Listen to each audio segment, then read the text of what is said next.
केला बेचने वाली चुड़ैल। एक बार की बात है, जादूपुर नाम के एक गांव में करतब दिखाती एक औरत एक रेड्डी के लिए गांव में आती है। आइए आइए मेहरबान कदरदान, खाइए रोहड़ा के ताजे ताजे केले। कभी खाए नहीं होंगे ऐसे केले, पीले पीले केले खाइए। ये कहकर रोहड़ा हाथों में 4 केले लिए उन्हें सर्कल में जोर जोर से हवा में उछालती हुई करतब दिखाती है, जिसे देखकर आसपास के सारे बच्चे अपने अपने मम्मी पापा से उस औरत के पास जाने की जिद करने लग जाते हैं। पापा, ऐसा तो सर्कस में बॉल से होता है ना, ये आंटी तो केले से कर रही है। चलिए ना पापा, देखते हैं। रोहड़ा एक पतली सी तार पर चलती हुई केलों से करतब दिखाती है। आते जाते सभी लोग बाहर रुककर उसके करतब देखते हैं और वाह वाही करते नहीं थकते। जैसे ही एक आदमी पास आकर उसे पैसे देने लग जाता है, तब वो कहती है, अरे नहीं नहीं साहब, मैं करतब तो बच्चों के मन को बहलाने के लिए करती हूँ। धंधा तो मेरा केले का है। पीछे देखो मेरी रिड्डी, जो भी मेरे केले खाएगा मेरी तरह चुस्त दुरुस्त और तंदुरुस्त हो जाएगा। पता चलता है क्या कि मेरी उम्र 55 की है। अरे पर ऐसे ठंड के मौसम में कोई केला क्यों खाएगा? ये ऐसे वैसे केले नहीं है साहब, ये शरीर में गर्मी देते हैं। ठंड को दूर भगाए जो भी रोहिणा के केले खाए। पापा, अगर मुझे केले नहीं मिले तो मैं घर नहीं जाऊंगी। तभी उसके पापा कहते हैं कि बेटा, केले ठंड में कभी गर्मी नहीं देते। ये सब कहने की बातें हैं, सामान बेचने का तरीका है इनका। पर पिंकी नहीं मानती। मैं केले खाऊंगी। पिंकी की जिद के आगे नत्थू हार जाता है और उसे केले खरीद कर दे देता है। पिंकी खुश होकर केले घर ले आकर खाती है। अब मैं भी करतब करूंगी, कितना मजा आएगा। जादुई केले। पिंकी पहला केला खत्म भी नहीं करती कि वो बेहोश हो जाती है। दूसरे केले से एक काला धुआं आता है और रोहड़ा चुड़ैल बनकर बाहर निकल आती है। मेरे भूतिया केले बच्चे न खाए, ऐसा हो ही नहीं सकता। जादूपुर वालों, कब तक बचोगे?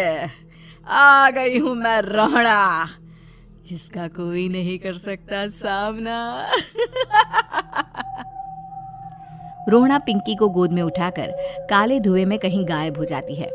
शाम के वक्त नत्थू घर लौटता है और पिंकी को घर में ना पाकर उसकी माँ से कहता है, माँ पिंकी कहाँ है? अरे बेटा, उसे तो तू सुबह करतब दिखाने ले गया था ना, फिर कहाँ वापस आए तुम दोनों? मुझे लगा तू उसे अपने साथ मंडी ले गया होगा। हे भगवान, मेरी बच्ची कहाँ गई? मैं उसे घर ही तो छोड़कर गया था माँ। नत्थू गांव के घर कोने में अपनी बेटी को ढूंढता है, पर उसे वो कहीं नहीं मिलती। परेशान होकर आखिर रो रो कर नत्थू हिम्मत हार कर घर लौट आता है।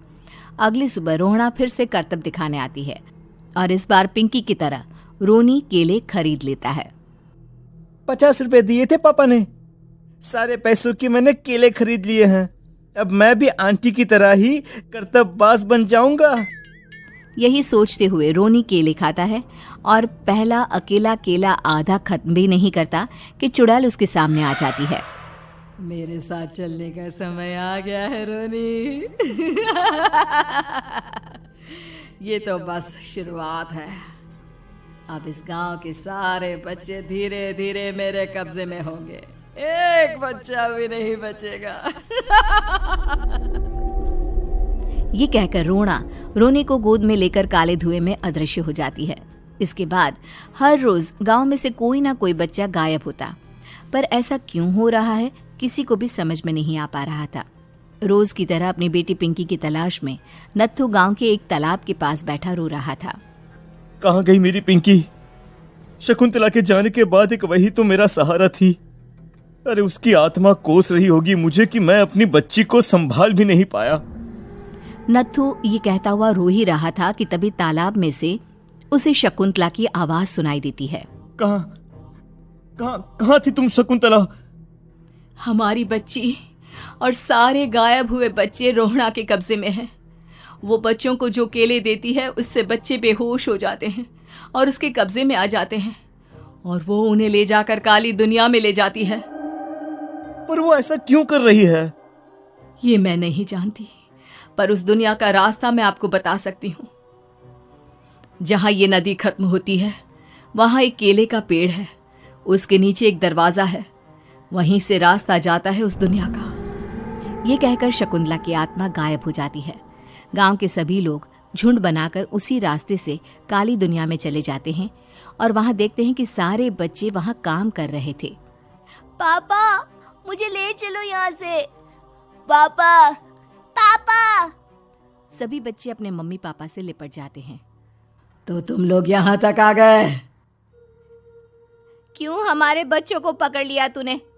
तुझे शिकार ही बनाना है तो ले, हम सब आ गए हैं, हमें खा ले। नहीं, मुझे बच्चे चाहिए।